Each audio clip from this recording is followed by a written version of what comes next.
आजकल बच्चों से लेकर बड़ों तक सबको आइज़ की प्रॉब्लम हो रही है। छोटी सी उम्र में ही सबको चश्मा लग रहा है, बच्चों को चश्मा लग रहा है और जो बड़े हैं उनको आँखों में धुंधला दिखाई देना, आँखों के सामने अंधेरा आना, जलन होना, डायबिटीज़, रेटिनोपैथी, ऐसी बहुत सारी प्रॉब्लम्स फेस कर रहे हैं।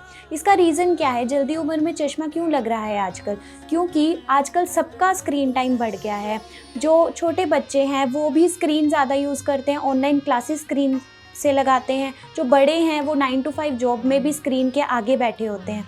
तो इससे क्या होता है कि स्क्रीन टाइम जब हमारा बढ़ जाता है तो आई स्ट्रेन बढ़ता है, हमारी जो नर्व होती है वो ख़राब होती है। आयुर्वेदा में हम क्या करवा सकते हैं सो दैट कि हमारी जो आइज़ हैं वो रिलैक्स हो जाएं, हमारी जो आइज़ की जो नर्व्स है वो हीलिंग प्रोसेस में जाएं और हमें चश्मा ना लगे।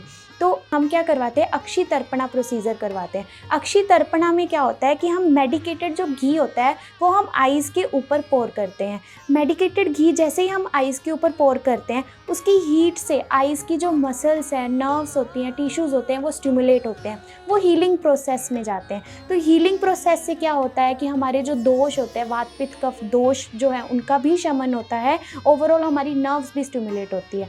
जैसे ही हमारी नर्व स्टिमुलेट होती है तो जो आइज़ की जो प्रॉब्लम है वो ठीक होनी शुरू हो जाती है। जैसे कोई आँखों के सामने अंधेरा आना, जलन होना, धुंधला दिखाई देना, आँखों में इचिंग होना, ये सारी प्रॉब्लम्स ठीक होती हैं।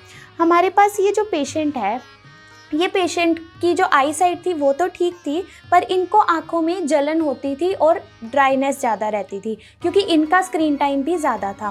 तो अब हमने इनका 3 सेशन किया जिसमें हमने अक्षी तर्पणा प्रोसीजर किया। अक्षी तर्पणा में हमने मेडिकेटेड घी डाला सो दैट कि जो इनकी आइज़ है वो हीलिंग प्रोसेस में जाए और इनको 3 सेशन में ही बहुत ज़्यादा रिलीफ आया है। आप हमारे पास अपॉइंटमेंट बुक करने के लिए नीचे दिए गए नंबर पे कॉल भी कर सकते हैं या आप व्हाट्सएप पे भी डायरेक्ट मैसेज कर सकते हैं।